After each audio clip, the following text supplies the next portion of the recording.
Okay, let's dive right in.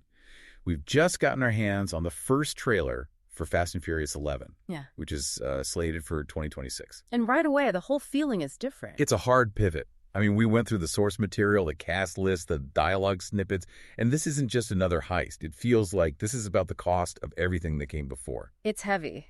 You know, you expect pure spectacle from these, and sure, the scale is there, but the tone of this footage, it's really dark, way more ominous than the last few. Well, speaking of spectacle, we have to talk about the elephant in the room. Yeah. I was looking at the billing block, and obviously you have Vin Diesel back as Toretto, but Cristiano Ronaldo. Yeah, that stopped me in my tracks. Seeing a global football icon listed in the actual title sequence is just, it's wild. It suggests they're going for maximum international appeal, right? For sure. But here's what's so interesting. Despite having Ronaldo attached, the trailer itself, the actual content, it isn't about glitz at all. It's about debts being paid.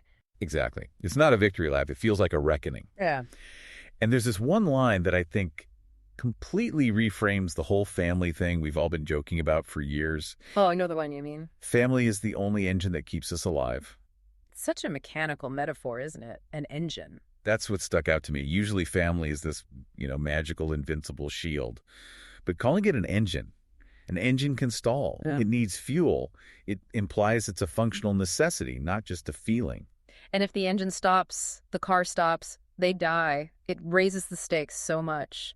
And you see that idea in how the protagonist describes their driving. Right. They say, I'll drive exactly the way he taught me, with my heart first. Heart first. Which sounds noble and all, but in a high-speed tactical situation, isn't that a huge liability? You're basically admitting you're running on pure emotion. And that is exactly where the conflict is. Because the antagonist here, their entire philosophy is built as the complete opposite of that heart-first mentality. We hear that chilling voiceover to Toretto. I came for the grave you still owe me. It implies this long-standing debt. But the villain doesn't just want simple revenge. They have a specific philosophical issue with the heroes. It's all about how they view hope. That part was brutal. Let him feel hope before we rip it from his bones. It's sadistic, yeah. But the follow-up line is the real key. That's the one that tells you everything about this villain. Hope slows men down. I prefer them dead before they blink. See? That sounds less like a street racer and more like a tactical assassin. Exactly. To this person, hope is just friction. It's a delay.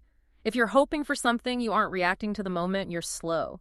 And in their world, slow means dead. So if you zoom out, the entire movie is setting up this clash of philosophies. You have the engine of family and heart first on one side. Which is all warm, emotional connection. And on the other, you have this cold, ruthless efficiency that sees all of that as a tactical weakness to be exploited. And the trailer ends with that word, heat, repeated over and over. And that line, the game has only just begun. It feels like the villain's whole plan is to turn up the pressure specifically to break that engine. They want to overheat the engine. That's a great way to put it, yeah. They want to use the hero's own optimism, their own hope against them. It leaves us with a lot to chew on before 2026. Yeah. I mean, we always assume the good guys win because they stick together. But this time, the film seems to be asking a much harder question. Mm-hmm. If the villain is right, if hope slows men down, can the engine of family really outrun a driver who wants you dead before you can even blink? We'll just have to wait and see, I guess. Thanks for diving in with us.